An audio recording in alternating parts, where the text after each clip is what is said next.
Muito bem. Vamos abrir a Bíblia mais uma vez. Agora vocês não precisam ficar de pé, tá bom?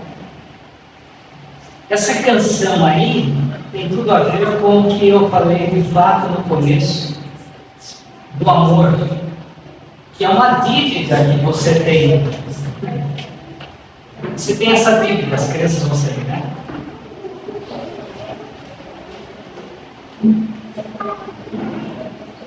Abra a tua Bíblia.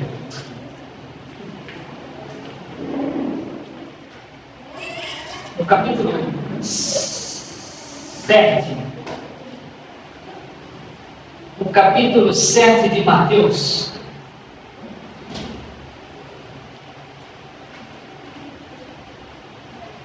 Mahatma Gandhi, já ouviu falar dele? Mahatma Gandhi foi um grande líder hindu da Índia, teve uma participação fundamental na libertação do Império da Índia, o poder da Grã-Bretanha, da Inglaterra.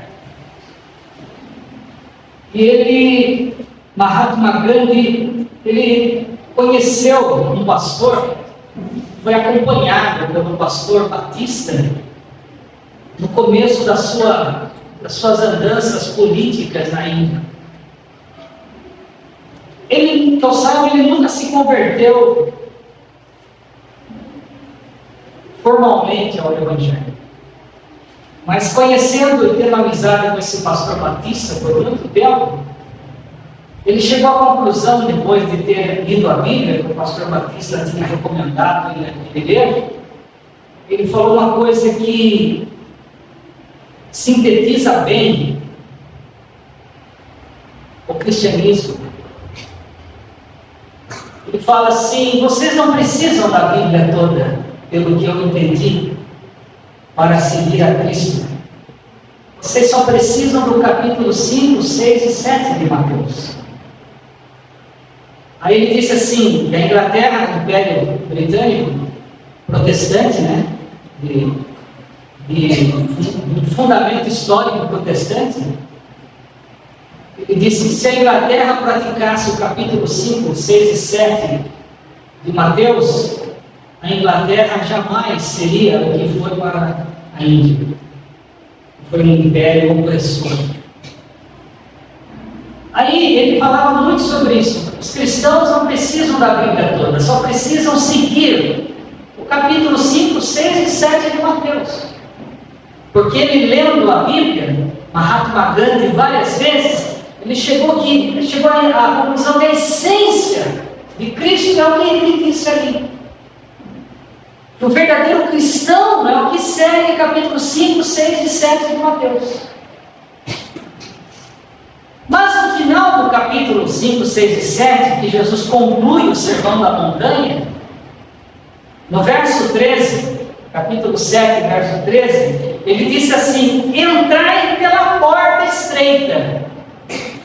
O entrai está no imperativo, é um verbo imperativo, tipo, entrem pela porta estreita, dando a entender que nós já nascemos fora da porta. Você já nasce fora da porta, você tem que entrar por ela. Todo ser humano nasce fora da porta do reino dos céus.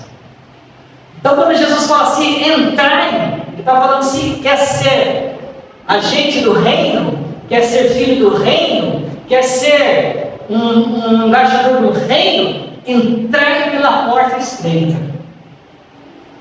Larga é a porta e espaçoso o caminho que conduz para a perdição, e são muitos os que entram por ela, pela porta larga. Porque estreita é a porta, e apertado é o caminho. Quer dizer, depois que você passa pela porta, o caminho fica largo, o caminho continua estreito, acompanhando a simetria da porta, acompanhando o perímetro da porta. O caminho que conduz para a vida é apertado, e são poucos os que acertam com ela. Aí ele diz assim: acautelai-vos dos falsos profetas que se vos apresentam disfarçados em ovelhas, mas por dentro são lobos roubadores. Pelos seus frutos os conhecereis. Colhem-se porventura uvas dos espinheiros ou figos dos abrolhos? Assim toda árvore boa produz bons frutos, porém a árvore má produz frutos maus. Não pode a árvore boa produzir frutos maus, nem a árvore má produzir frutos bons. Toda árvore que não produz bom fruto, na minha Bíblia está no singular, bom fruto, é cortada e lançada no fogo. Assim, pois, pelos seus frutos, agora está no plural, os conhecereis. Nem todo aquele que me diz Senhor, Senhor, entrará no reino dos céus. Ele continua falando sobre esse caminho estreito. Nesse caminho estreito, você encontra a árvore que produz bom fruto e a árvore que produz mau fruto. Você encontra o falso profeta e o verdadeiro profeta. E nesse caminho, nessa porta estreita, nesse caminho estreito, ao entrar pela porta estreita, você já recebe a graça de discernir árvore boa com árvore má, fruto bom com fruto mau, profeta verdadeiro e falso profeta. Por isso ele diz aqui: nem todo aquele que me diz Senhor, Senhor entrará no reino dos céus, mas aquele que faz a vontade de meu Pai que está nos céus. Esse é o coração da salvação. Esse é o fruto que ele está dizendo. Que a árvore boa produz bom fruto. Qual é esse fruto? Obedecer à vontade do Pai. Praticar a vontade do Pai. Nem todo aquele que me diz Senhor, Senhor entrará no reino dos céus, mas aquele que faz a vontade de meu Pai que está no céu. Não faço a minha vontade. Às vezes a minha vontade não é fazer a vontade de Deus. Às vezes a tua vontade vai se chocar com a vontade de Deus. É o princípio do amor que eu falei para vocês. Se eu depender de que vocês paguem dívida de amor para comigo, nem aqui eu venho. Nem aqui eu venho. Porque tem dia que você vai estar de bom humor e tem dia que você não vai estar de bom humor. Tem dia que você pode me tratar educadamente e tem dia que você pode ser grosso comigo. Então não é a dívida do teu amor para comigo, mas é a dívida do meu amor para com você. Embora você me trate rudemente, você me trate asperamente, é minha dívida com você te tratar com amor, sem esperar que você me agradeça por isso, e sem esperar que você me retribua o amor. Jesus disse que esta é a vontade de Deus, não é pela sua aparência, como ele fala aqui da árvore, que tem uma aparência bonita, frondosa, mas você vai lá para ver se tem fruto, ela não produz o fruto do amor. Não faz a vontade do Pai. A vontade minha, às vezes, é não te amar, mas a vontade do Pai para com você é que eu te ame. É como pagar uma dívida. Nem sempre a gente está feliz de pagar dívida, mas a gente vai lá e paga, estando feliz ou não. Independe do que eu sinto, independe de eu obedecer. Aí ele diz assim: muitos naquele dia, e essa palavra me assusta, porque eu não quero estar entre esses muitos, eu quero estar entre os poucos. Esses muitos, é repetido naquela palavra lá que muitos são chamados. poucos são os escolhidos. Ele diz aqui: muitos naquele dia hão de me dizer: Senhor, Senhor, porventura não temos nós profetizado em teu nome? Mostrando que profecia, sermão, pregação, revelação não é o fruto que o Pai espera que a gente produza. Não é. Isso é dom de Deus. E dom independe de mim. Dom é graça. Eu posso ser um lobo às vezes aqui, mas por amor de vocês, Deus passa por cima de mim e os abençoa. Como Ele faz com um monte de lobo que está em cima dos púlpitos hoje. Nossa, mas eu fui lá, fui tão abençoado. Você foi abençoado porque Deus te ama. Mas a relação do lobo com Deus é a relação do lobo com Deus. Então, ele diz aqui: dom de revelação, de profecia, em teu nome não expelimos demônios, que também não dependem de mim. Expulsar demônio é uma autoridade no nome de Cristo, da obra de Cristo. E quando eu executo essa autoridade verbalmente em cima do endemoniado, o demônio obedece, porque ele sabe do que aconteceu lá na cruz. Então não depende de mim. Em teu nome não temos feito muitos milagres, porque milagres só Deus pode fazer. Está cheio de milagreiro por aí. Cheio de milagreiro. Cheio de milagreiro.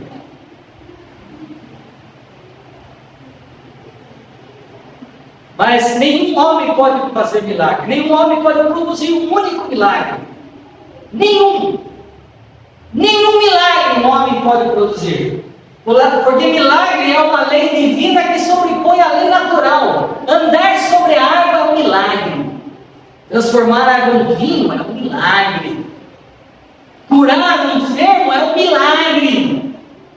Ressuscitar o morto é um milagre. É uma ação direta de Deus, do seu poder sobrenatural sobre a sua natureza. A natureza.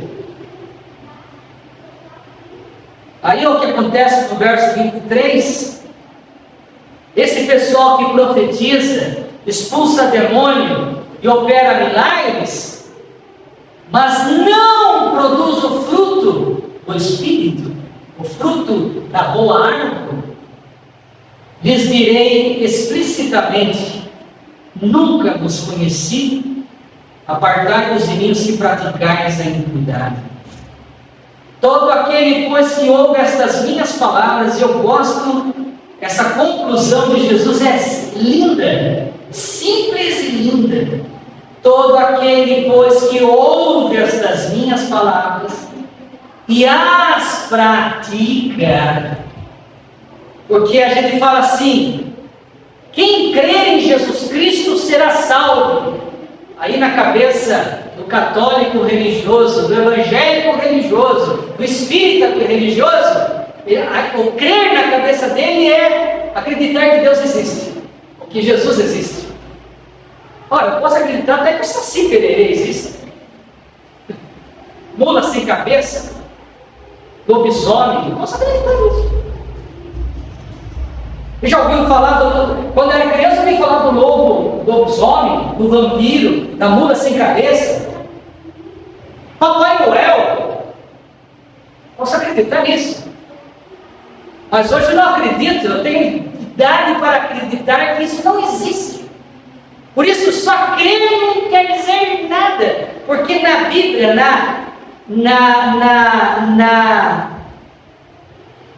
as palavras de Jesus Cristo, crer é praticar. Se você crê em mim, Jesus disse, também praticará as mesmas obras que eu pratico. Jesus disse. Você vai tratar com a vida do mesmo jeito que eu trato. Você vai tratar com Deus do mesmo jeito que eu trato. Se você acredita em mim, você vai fazer as coisas que eu falei para você fazer. Se você acredita na minha doutrina, você vai praticá-la na sua vida e vai entender e perceber que ela pertence a Deus. Então, na teologia ousadia de Jesus, crer é praticar, crer é obedecer, crer é você cumprir, mesmo não querendo. Independe da minha vontade, independe do meu sentimento. Hoje eu não estou sentindo de fazer isso para Deus. Hoje eu não estou sentindo de ir na igreja. Hoje eu não estou sentindo, olha, não estou sentindo no meu coração de perdoar o pastor. Olha, não estou sentindo no meu coração de perdoar aquele irmão. Não é sentimento. Se fosse, estaria sob o nosso poder, nosso controle. Hoje eu não estou sentindo. Por isso que Jesus disse: muitos me dirão naquele dia: Senhor, Senhor, tipo assim, nossa, Senhor, Senhor, Senhor, Tu és Senhor, o Senhor é o meu pastor. Expulsaram o demônio, curaram doentes, profetizaram, revelaram, mas eu não vos conheço. Aí ele diz assim, terminando: todo aquele, pois, que ouve estas minhas palavras e as pratica, será comparado a um homem prudente que edificou a sua casa sobre a rocha. Caiu a chuva, transbordaram os rios, sopraram os ventos, e deram com ímpeto contra aquela casa, mas ela não caiu, porque foi edificada sobre a rocha. E todo aquele que ouve estas minhas palavras e não as pratica, que palavras são estas? O capítulo 5, 6 e 7. Porque o capítulo 5, 6 e 7 é o ensinamento do Sermão da Montanha. Como Moisés desceu do Sinai com a tábua dos 10 mandamentos, Jesus também subiu na montanha e trouxe os mandamentos para os discípulos. Mesma coisa. Como Israel tentou obedecer à lei, Jesus quer que a gente tente, pelo menos introjete, a obediência àquilo que ele explica no capítulo 5, 6 e 7 de Mateus. Porque senão, se você não praticar o que está no capítulo 5, 6 e 7, você será semelhante a um homem que construiu uma casa sobre a areia.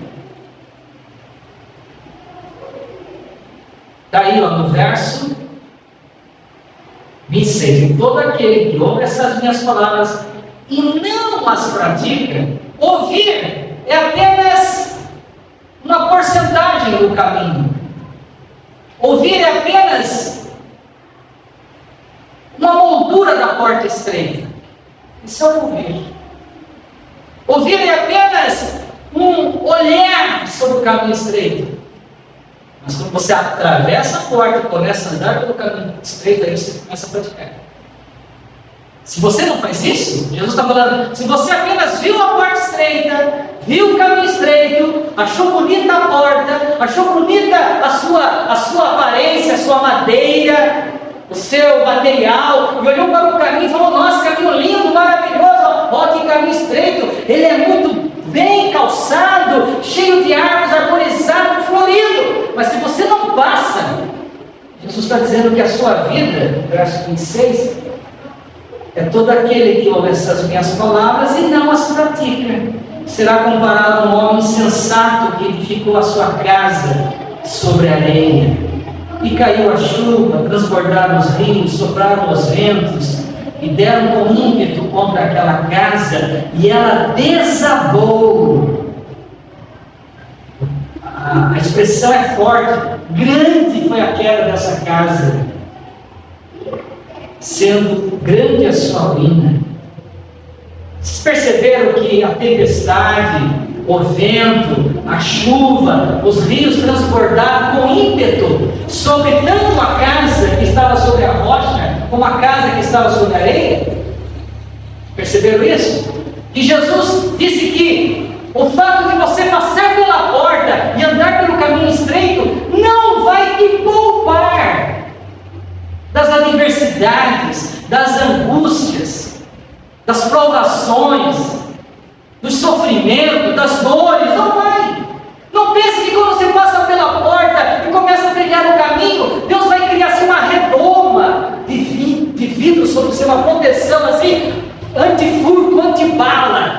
nada vai te tocar mais. Não, ele não falou nada disso aqui, mas ele falou que quando a gente ouve as suas palavras e as pratica, então a nossa vida, a nossa casa, a nossa família, a nossa estrutura espiritual, física, mental, emocional, vai sendo edificada sobre a rocha dos princípios de Deus. E quando vem a chuva, o vento, a tempestade sobre a tua vida, porque você pratica, porque você obedece, porque você produz o fruto do Pai, então a sua casa, ela está firmada sobre a rocha, e o vento vem, a tempestade vem, as adversidades vêm, a dor vem, a morte vem, a doença vem, o desemprego vem, a provação vem, a adversidade vem, mas você permanece firme, porque a sua vida está edificada em Deus. Você não é apenas um ouvinte da palavra, você é um praticante dela também. Você não se importa se os outros te devem, você quer pagar a sua conta com os outros. Você não faz nada esperando reconhecimento ou gratidão, você faz a sua parte como instrumento do Pai. Alguém agradeceu a Deus hoje pelo sol? Alguém agradeceu a Deus pela chuva? Alguém hoje agradeceu a Deus por alimentar milhões e milhões de aves que estão lá na Serra do Mar agora? Alguém agradeceu a Deus porque nenhum corvo, nenhum urubu foi dormir com fome? Alguém agradeceu? Não. Mas a gente fica esperando. E isso só traz amargura, tristeza para a gente. Quando a gente age na carne, que é isso que eu estou falando para você, esperando gratidão, reconhecimento, esperando que o pessoal pague a sua conta com você, só sofrimento. Por isso está cheio de gente aí desiludida, decepcionada, deprimida, oprimida. Por causa disso. Tem tanto crente assim.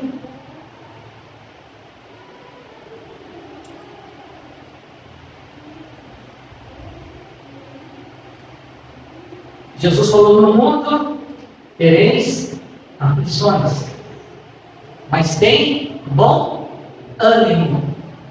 Nós cantamos aqui: não é mais, eu venci o mundo. Jesus disse. Jesus está dizendo que eu sei o que vocês passam, eu sei o que é sentir a dor de um amigo que morre, sabe?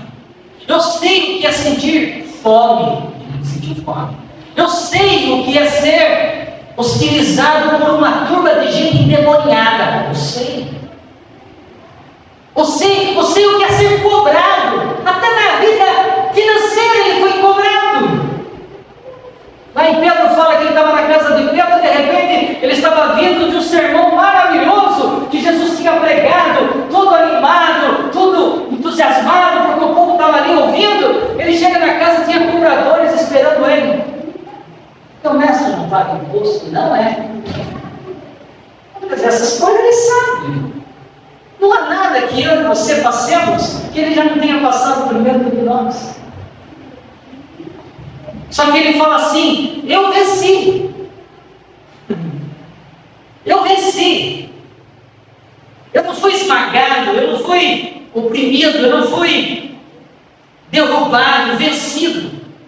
Não. Sim. Concluindo o que temos a ceia, preste atenção numa coisa interessante, porque se a conclusão dele, que ele fala aqui da porta, do caminho, da árvore, dos frutos e das duas rochas, dos dois fundamentos, aliás, ele está se referindo ao que ele falou no capítulo 5, 6, 7. Não tem outra saída. É aqui mesmo. Ele concluindo o sermão dele. Ele está concluindo, é que nem eu estou concluindo agora. Depois de tudo que foi falado, ele está concluindo. Aí ele anda por esse caminho aqui no verso. Me acompanha esse capítulo, né? Me acompanha aí, porque eu não vou ler o versículo todo, só apenas o comecinho deles. Verso 21, capítulo 5. Verso 21, capítulo 5. Mateus. Ouvistes o que foi dito aos antigos? Não matarás. Quem matar está sujeito a julgamento. Óbvio, é óbvio. Eu, porém, vos digo que todo aquele que sem motivo se irá contra seu irmão está sujeito a julgamento. E quem proferir uma palavra de insulto a seu irmão estará sujeito a julgamento. E quem chamar o irmão de tolo estará sujeito ao fogo do inferno. Verso 27. Ouvistes o que foi dito? Não adulterarás. Parece que ele faz assim. Jesus está fazendo o seguinte: não está explícito, mas está implícito. Ele está dizendo assim: o que os antigos disseram para vocês é a porta larga. Não matarás? Quem já matou aqui? Ninguém matou. Ninguém tem algum assassino aqui? Que deve ter um assassino. Mas, isso é fácil, né? Não matei. Matar é tranquilo. Estou fora. Mas ele falou: mas se você chamar o seu irmão de tolo, de raca, você está sujeito ao fogo do inferno. Aí estreitou a porta. Ele fala assim, aqui no verso 20,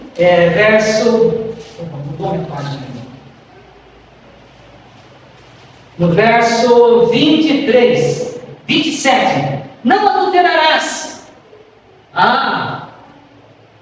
Não, jamais, trair minha esposa, nunca traí minha esposa, nunca saí com nenhuma outra mulher, nunca dei trela para mulher nenhuma. Estou tranquilo, né? Mas ele diz assim, aí ele coloca, parece que ele coloca a primeira porta larga, sendo a lei, né? A lei mosaica, Jesus está falando assim, no certo sentido é bem fácil de obedecer a lei mosaica. É fácil. Eu, porém, vos digo, qualquer que olhar para uma mulher com intenção impura no coração, já adulterou com ela. Coloca a porta estreita, o caminho estreito. Veja bem, ele começa colocando a porta larga, depois ele coloca o caminho estreito, verso 38. Ouvistes o que foi dito? Olho por olho, dente por dente. É justo, né? Todo mundo acaba cego e banguelo. Eu, porém, vos digo: não resistais ao perverso, mas a qualquer que te ferir na face direita, volta-lhe também a outra. E ao que quer demandar contigo e tirar-te a túnica, entrega-lhe também a capa. Se alguém te obrigar a andar 1 milha, 1 quilômetro, vai com ele 2 quilômetros. Dá a quem te pede, e não voltes as costas àquele que quer que você lhe empreste.